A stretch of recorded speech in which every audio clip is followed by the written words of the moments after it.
तो देखिए आज की इस वीडियो में हम लोग जो है क्लास 10 का मैथ का चैप्टर 2 आज की इस वीडियो में करने वाले हैं, जिसका नाम है बहुपद। तो बहुपद आप क्लास 9 में भी पढ़ चुके होंगे और आपको जो 10 में भी पढ़ना है। तो इसमें आपको जो कुछ अलग कर कर बताया गया है। और आज की इस वीडियो में हम लोग जो बहुपद का प्रश्नावली 2.1 आज की इस वीडियो में हम लोग करने वाले हैं। और 2.1 करने से पहले आपको जो बहुपद का कुछ बेसिक समझा देते हैं, क्योंकि अगर आप बेसिक समझ जाएंगे तो आपको जो प्रश्न बनाने में कोई दिक्कत नहीं होगा। तो चलिए हम लोग चलते इसका बेसिक की तरफ। अध्याय 2 बहुपद, ठीक है, कक्षा 10वीं प्रश्नावली 1.2.1 आज की इस वीडियो में हम लोग करने वाले हैं। और इसका बेसिक समझते हैं सबसे पहले, ठीक है। तो देखिए बहुपद, बहुपद जो है इसका मतलब क्या होता है, ठीक है। तो इसका मतलब जो होता है आपका कि एक से ज्यादा पद, ठीक है। बहुपद का मतलब ही होता है एक से ज्यादा पद। और बहुपद में क्या आता है, देखिए बहुपद के अंतर्गत आपका होता है एक चर होता है, एक होता है चर और एक होता है क्या, अचर होता है। यही तो मेन है इसका, ठीक है। बहुपद के अंतर्गत दो होता है, एक चर और एक अचर। और देखिए चर का थोड़ा ये हम लोग एग्जाम्पल देख लेते हैं, उसके बाद अचर का। ये सब समझना आपको जो बेसिक समझना इसका बहुत ज़रूरी है। अगर आपको जो एग्जाम में ऑब्जेक्टिव प्रश्न पूछेगा तो बेसिक नहीं समझोगे, यानी आपका जो कंसेप्ट क्लियर नहीं रहेगा तो आप जो है बना नहीं पाओगे। तो 2.1 आपको तो बहुत आसान है, लेकिन इसका बेसिक समझ लेते हो तो आपको बहुपद में दिक्कत नहीं होगा, ठीक है। तो देखिए थोड़ा सा इसका हम लोग जो है, जैसे चर जो है, ठीक है, चर इसमें क्या आता है, चर जितना भी आपका जो है एक्स हो गया, वाई, जेड, ए, बी, सी, ये सब जो है ये आपका चर में आता है, ठीक है। अल्फाबेटिक नंबर आपका क्या होता है, चर होता है, ठीक है। और अचर की बात करें तो अचर में आपका जो है नंबर हो गया कितना, जैसे 2, 3, -4, अंडर रूट ले लीजिए किसी भी संख्या, 3 बटम ले लीजिए 1/4, ये सब आपका होता है अचर, ठीक है। ये आपको ध्यान में रखना। चर जो आपका अल्फाबेटिक नंबर होता है और अचर जो आपका ये नंबरिंग होता है, ठीक है। ये आपको सिर्फ ध्यान में रखना है। इसका बाद हम लोग चलते हैं, तो ये आपका मेन टॉपिक है कि बीजीय व्यंजक, ठीक है। बीजीय बीजीय व्यंजक, ठीक है, मेन टॉपिक आपका है जो बीजीय व्यंजक। तो देखिए इसमें कुछ निश्चित चर, ठीक है, ये आपको ध्यान में रखना है। जैसे मैं बता रहा हूं कुछ निश्चित चर तथा अचर, राशियों राशियों आपका, उसके बाद राशियों की योग, ठीक है, राशियों के योग। जैसे कुछ चर है और अचर, इसका राशियों की योग अगर आपका जो है राशियों की योग आए या अंतर आए, ठीक है, योग मतलब होता है प्लस, अंतर मतलब होता है आपका माइनस, और उसका बाद गुणन जिसको हम लोग बोलते हैं मल्टीप्लाई, ठीक है। और आपका है जो भाग जिसको बोलते हैं हम लोग डिवाइड, ठीक है, इत्यादि इत्यादि के संयोग संयोग से बने जो पद को बीजीय व्यंजक कहते हैं। देखिए अब आपको इसमें समझाने वाला बात यह है कि देखिए बीजीय व्यंजक होता है क्या, ठीक है। तो बीजीय व्यंजक हम लोग किसको बोलते हैं, तो इसमें बीजीय व्यंजक में ऐसा कुछ निश्चित चर, चर की और निश्चित हो और अचर भी निश्चित हो, ठीक है।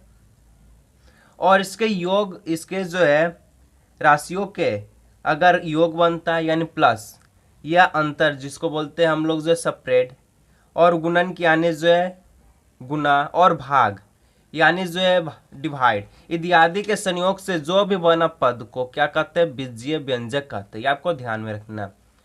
चर ले लीजिए या अचर ले लीजिए, इसके संयोग से इसके आपका जो इस राशियों से अगर योग बनता है, अंतर बनता है, गुणन है या भाग है, और इनके संयोग से जो भी पद बनता है उसको कहते हैं बीजीय व्यंजक। ठीक है, एग्जाम्पल के तौर पर ले लीजिए, एग्जाम्पल में ले लीजिए आप जो 2x² प्लस 4x। देखिए इसमें चर और अचर के राशियों बताना है। इसमें ये जो क्या है, ये चर है, ये राशि है, ये क्या है, ये आपका जो अचर है, और ये आपका जो है चर है। ठीक है, ये भी आपका जो है अचर था। ठीक है, ये अचर चर और ये अचर, और ये आपका जो अचर हो गया और ये चर हो गया, और ये बीच में आपका जो प्लस।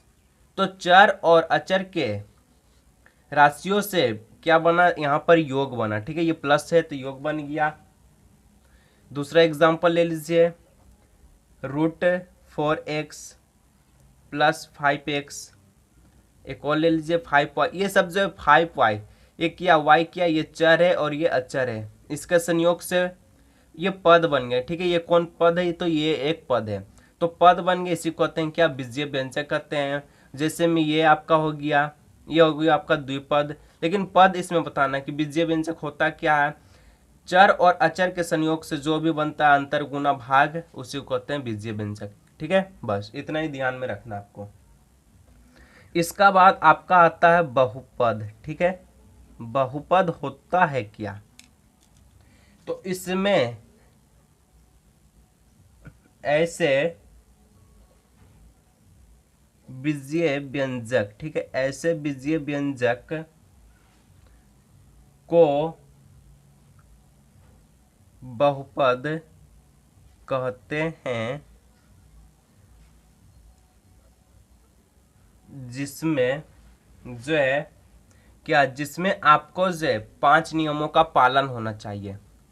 देखिए इसको आपको समझना जरूरी है, क्योंकि आपका जो एक्सरसाइज है 2.1 जो है ये बहुत ही आसान है, ये तो आप बना सकते हैं, लेकिन इससे पहले अगर बेसिक समझ लेते हैं तो आपको जो ऑब्जेक्टिव बनाने में दिक्कत नहीं होगा, और आगे चलकर आपको जो मैथ बनाने में दिक्कत नहीं होगा। ठीक है, तो ये सब आपका जो बेसिक इसको समझना जरूरी है, और कहीं कहीं एक्सरसाइज में पूछा भी गया है।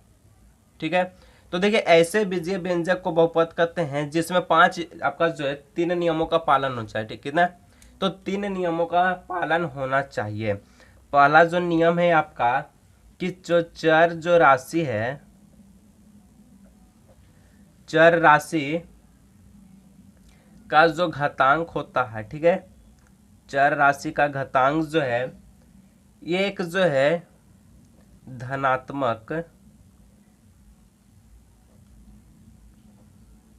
धनात्मक पूर्णांक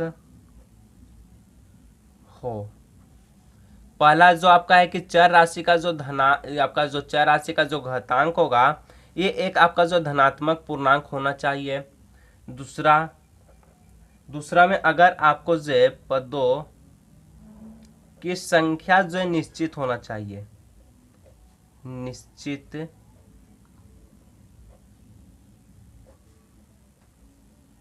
होना चाहिए। देखिए पहला है जो आपका जो चर का राशि है, ठीक है, मैं आपको ये बताऊंगा। ठीक है, जैसे मान के चलिए आपको जो एग्जांपल के तौर पर चर का राशि इसमें क्या हो जाएगा, चर जैसे हम लोग बोलते हैं एक्स वाई को चर बोलते हैं, और इसका जो घातांक होगा, जितना भी घातांक ये आपका जो धनात्मक पूर्णांक यानी जितना भी प्राकृतिक नंबर है उतना ही रहना चाहिए। ठीक है, धनात्मक यानी प्लस को कहते हैं, इसका जो पूर्णांक हो धनात्मक होना चाहिए घातांक। ठीक है, तीसरा जो आपका है, और यहाँ दूसरा पदों की संख्या निश्चित होना चाहिए, यानी जो डॉट डॉट कर नहीं होना चाहिए। अगर आप जो ऐसा रहेगा तो इसको गिन नहीं सकेंगे, ऐसा संख्या जिसको गिन सकते उसी को कहते हैं। ठीक है, और तीसरा जो आपका हो गया ये आपका जो है प्रत्येक जो पद में जो चर है इसका राशि, चर का राशि का गुणांक जो है, चर का राशि का गुणांक एक जो वास्तविक, ये मेन बात है। ठीक है, वास्तविक संख्या हो। प्रत्येक पद में चर का जो राशि होगा, ठीक है, चर का राशि क्या होगा, एक वास्तविक संख्या होना चाहिए, आपको ध्यान में रखना जरूरी है। अब इसका हम लोग जो एग्जाम्पल समझेंगे ताकि आपको जो समझने में आसान हो। तो देखिए इसका एग्जाम्पल हम लोग मान के चलते हैं, जैसे 5x² हो गया -4x+7। ठीक है, ये जो आपका है ये क्या है, इसमें आप देखिए इसका जो है घातांक कितना है, ये चर का जो घातांक है आपका जो धनात्मक पूर्णांक है कि नहीं, ये इसमें भी धनात्मक पूर्णांक यहाँ एक मान लीजिए। और ये जो आपका जो है क्या हो गया, इसमें पदों की संख्या निश्चित होना चाहिए। ठीक है, जो है इसमें 3 नियम फॉलो होना चाहिए, पहला दूसरा तीसरा, जो मैं बताया कि घातांक एक धनात्मक पूर्णांक होना चाहिए जिसमें आपको साफ क्लियर दिख रहा है, और पदों की संख्या जो निश्चित होना चाहिए जिसमें 1 है 2 है, यानी इसमें टोटल आपको जो बात करें तो इसमें टोटल 3 पद है। ठीक है, 3 पद है टोटल, और इसमें प्रत्येक पद में चर का जो गुणांक है एक वास्तविक संख्या होना चाहिए। चर का गुणांक क्या है, ये 5 है। 5 क्या एक वास्तविक संख्या है। अपरिमेय संख्या परिमेय संख्या को ही तो वास्तविक संख्या कहते हैं। ठीक है, कोई दिक्कत नहीं होना चाहिए। आगे हम लोग चलते हैं बहुपद के प्रकार। ठीक है, क्या, तो बहुपद के कितने प्रकार होते हैं इसमें आपको जो है बात करना है, बहुपद के प्रकार। देखिए आप इसको समझ गए नहीं कि, देखिए इसमें एक और एग्जांपल हम आपको जो है बताते हैं, जैसे x+1/x, ये जो है x जो है डिवाइड में। ठीक है, तो ये क्या हो जाएगा, ये पद होगा या कि नहीं होगा, तो ये बहुपद नहीं होगा। ठीक है, सिंपल सा बात है, क्योंकि ये x जो है इसका अगर ऊपर करेंगे तो इसमें x जो है पावर इसका जो माइनस हो जाएगा, घातांक माइनस में, यानी पूर्णांक जो इसका जो है क्या हो जाएगा, धनात्मक की जगह ऋणात्मक है, तो ये आपका जो बहुपद नहीं होगा। ध्यान में इसको रखना है। ठीक है, जहाँ भी रूट में अगर आपका जो चर लिखा है, जैसे रूट में x लिखा, तो ये भी आपका जो बहुपद नहीं होगा, ये आपको इस ध्यान में रखना है। ठीक है, अब बहुपद का प्रकार, तो बहुपद के प्रकार में आपको जो है इसमें देखना पड़ेगा कि इसमें होता है सबसे पहले एक पदी, इसका बाद होता है आपका जो है द्विपदी,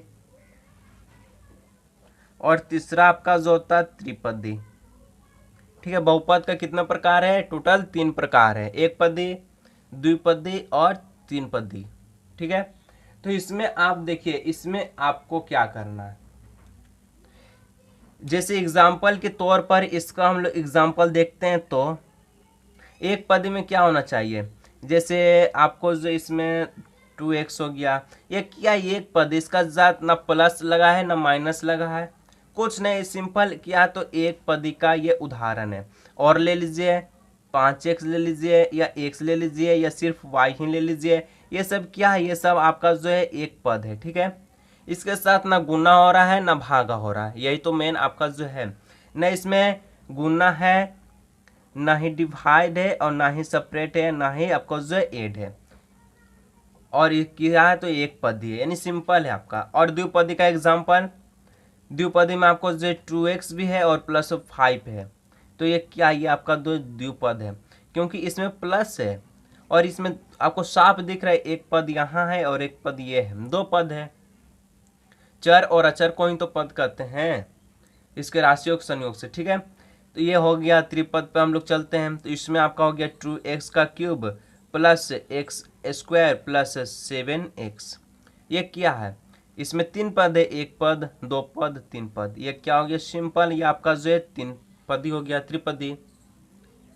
देखिए आपको कॉन्सेप्ट क्लियर होना चाहिए, क्योंकि आपको जो इसमें ऑब्जेक्टिव पूछेगा तो आप बना सकते, कोई दिक्कत नहीं होगा, ऑब्जेक्टिव में आपको जो है कोई दिक्कत नहीं होगा, कॉन्सेप्ट क्लियर रखना चाहिए। ठीक है, और बहुपद जो ये सब बहुत मेन होता है, ये सब को समझेंगे नहीं तो आपको जो है इसको कुछ जो एक्सरसाइज बनाने में दिक्कत होगा, बहुत सारे प्रॉब्लम हो सकता है, इसलिए आपको जो ये सब समझना जरूरी है। और इसका बाद हम लोग बात करेंगे आपका शून्य बहुपद। ठीक है, शून्य बहुपद के बारे में हम लोग बात करेंगे। शून्य बहुपद ये क्या होता है, शून्य बहुपद, अब ये क्या होता है। ठीक है, तो ये जो है इसमें जो है चर की जो घात है क्या होना चाहिए, तो चर की घात जो आपका शून्य हो, क्या हो, तो चर की घात जो शून्य हो। जैसे एग्जाम्पल के तौर पर ले लीजिए, जैसे आपका जो है 5 हो गया, -7 हो गया, 3 हो गया, या 1/2 हो गया। इसमें आपको चर कहीं दिख रहा है? चर किसको बोलते हैं? एक्स वाई जेड, या जितना भी अल्फाबेटिक नंबर है, ठीक है, ABCD, उसी को चर कहते हैं। और इसमें चर कहीं दिख ही नहीं रहा, 5 में एक भी चर है नहीं है, सिर्फ ये अचर है, ठीक है, ये क्या तो अचर है। तो देखिए इसमें आपको जो क्या है, इसमें तो चर है नहीं, तो चर नहीं, तो चर का जो पावर क्या है, घातांक 0 है, और ये गुना में आपका जो 5, ठीक है, मान के चलना, कोई दिक्कत नहीं है, गुना में 5 है। तो देखिए जहां भी चर का जो पावर 0 होता है उसको 1 हम लोग मानते हैं, और ये 5 से गुना तो कितना हो जाएगा? 5 हो जाएगा। तो उसी प्रकार 5 है, कोई दिक्कत नहीं है, ठीक है। अब इसमें देखिए 1-2 और पॉइंट है, ठीक है, उसको समझ लीजिए। उसके बाद हम लोग चलेंगे एक्सरसाइज 2.1 में, और वो तो सिंपल बन जाएगा, कोई दिक्कत नहीं होगा उसमें। देखिए इसमें आपको जो है कि बहुपद का आप शून्यंक देखें, ठीक है, बहुपद के शून्य का हम लोग देखेंगे, ये क्या होता है, शून्य देख लिया, अब इसका शून्यक देखेंगे, ठीक है। तो जैसे मान के चलिए आपको जो है px में आपको जो है x+7 है, ठीक है, px बराबर x+7 है, तो इसका शून्यक कितना हो जाएगा? इसका जो है शून्यक कितना हो जाएगा? देखिए चर का जितना घात हो उतने ही शून्य, यानी चर का जितना घात हो उतने ही शून्य। चर का घात कितना, इसमें 1 है, शून्य कितना हो जाएगा? 1 हो जाएगा, ठीक है। अब इसमें देखिए कि शून्य के लिए आपको करना क्या है, तो शून्यक के लिए, ठीक है, शून्यक के लिए अगर आपको जो है जो क्या था, x+7 है, ये आपको सिंपल लिख दीजिए x+7, ये आपका समीकरण है, ठीक है। और बराबर में इसको आप 0 दे दीजिए, क्या देना, तो बराबर में इसको 0 देना है। तो ये आपका जो x जो है ये 7 यहाँ माइनस प्लस में, तो इधर की आ जाएगा माइनस में हो जाएगा, ठीक है। तो s का मान कितना आया? -7 आया, तो यहाँ पर आपको बैठा देना, p x की जगह कितना आया? -7 आया। शून्यक निकालना तो इसी करना, क्योंकि आपको जब ये ऑब्जेक्टिव में पूछता है तो कोई दिक्कत नहीं होना चाहिए, ठीक है। और उसका बाद x का वैल्यू कितना? -7 है, +7 है, -7 और +7 करेंगे तो कितना आएगा? वैल्यू इसका 0 होगा, शून्यक निकल गया, कोई दिक्कत नहीं होना चाहिए, ठीक है। अब यहाँ देखिए आपको जो किताब में और कुछ लिखा है कि जैसे रेखिक बहुपद क्या होता है, द्विघातीय बहुपद क्या है, और त्रिघातीय बहुपद क्या है।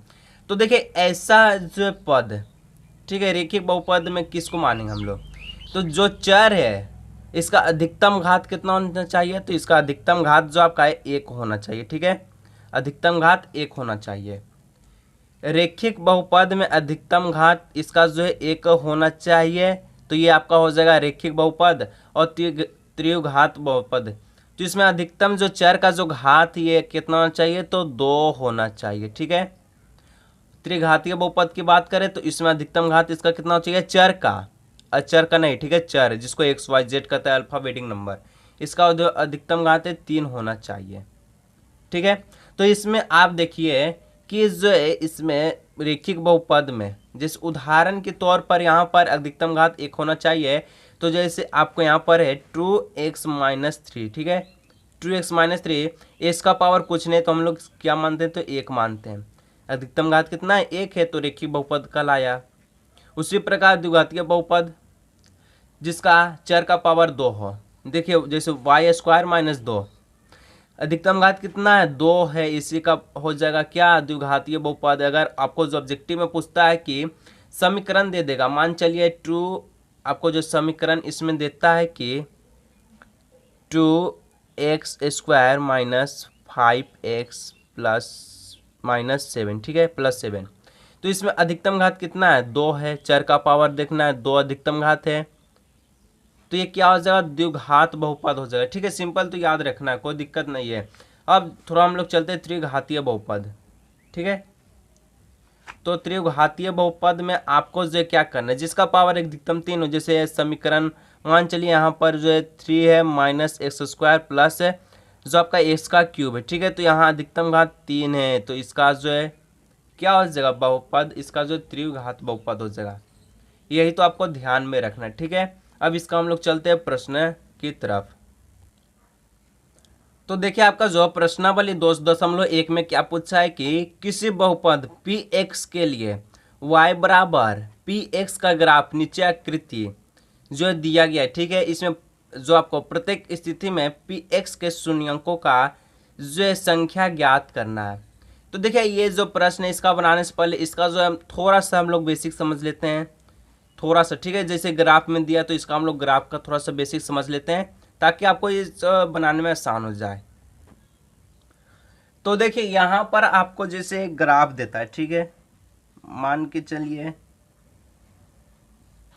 ये एक आपका जो एक ग्राफ है, ठीक है। तो इसमें जो है ये जो समतल है इसको हम लोग क्या कहते हैं, इसको कहते हैं फर्श, और ये जो ये ऊपर इसको कहते हैं हम लोग जो है क्या, दीवार, ठीक है। और इसका जो है ये बीच वाला जो पॉइंट है इसको हम लोग जो है दर्शाते हैं 0 से, और इसका मान जो है 0 और 0 यानी x भी 0 और y भी 0 होता है। इसको हम लोग क्या कहते हैं, इसको कहते हैं सिंपल मूल्य बिंदु कहते हैं, ठीक है, मूल्य बिंदु के नाम से जाना जाता है, ठीक है। ये कई बार आपका जो 9 क्लास में एग्जाम में भी पूछा था। तो देखिए ये आपको इसमें जो है इसका जो कोण जो ये हर एक आपका जो 90 डिग्री का होता है, ठीक है, ये आपको ध्यान में रखना है 90 डिग्री का होता है। और ये जो है ये आपका जो फर्श है इधर साइड आपका जो है ये प्लस में होता है एक्स, और इधर जो आपका इधर एक्स जो है माइनस में होता है, ठीक है। उसी प्रकार ये जो आपका ऊपर वाला जो दीवार है ये वाई, ठीक है, वाई इधर प्लस में होता है, नीचे जो वाई जो है ये आपका जो है माइनस में होता है।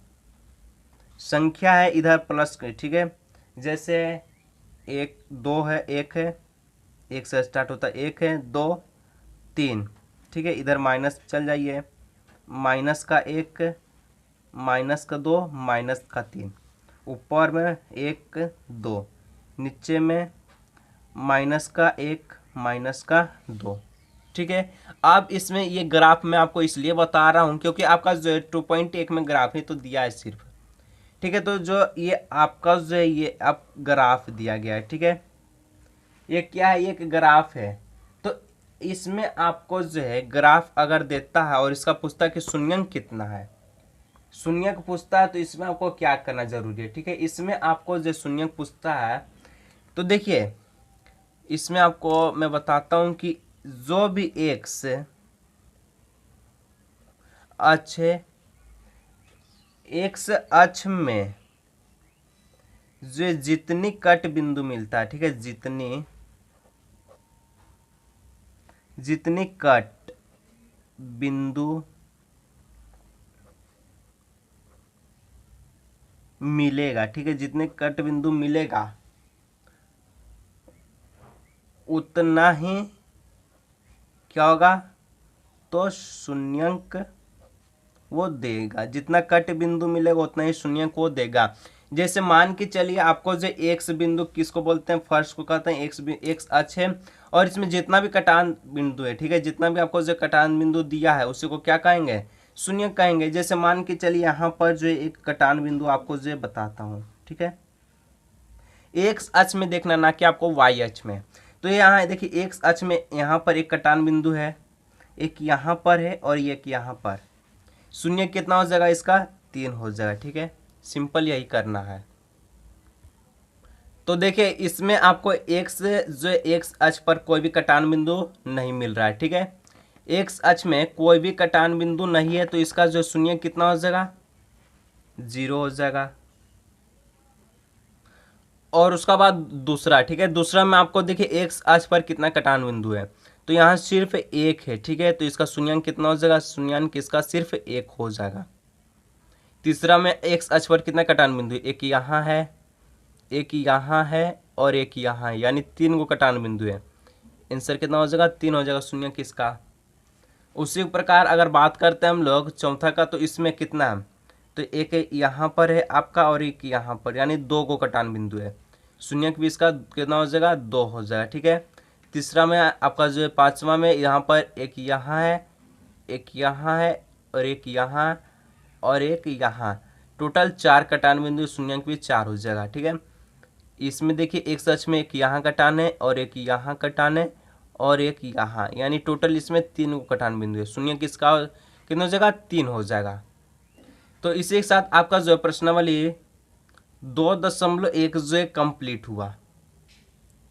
इससे पहले जो वास्तविक संख्या का वीडियो भी बन चुका है, अगर उसे आप ना देखें तो आपका जो है डिस्क्रिप्शन में जो प्लेलिस्ट का जो है लिंक दिया गया, वहाँ से आप जो सभी वीडियो को लाइन से देख सकते हैं, एक एक कर सभी वीडियो को समझ कर देख सकते हैं। ठीक है, तो आज की इस वीडियो समाप्त हुआ।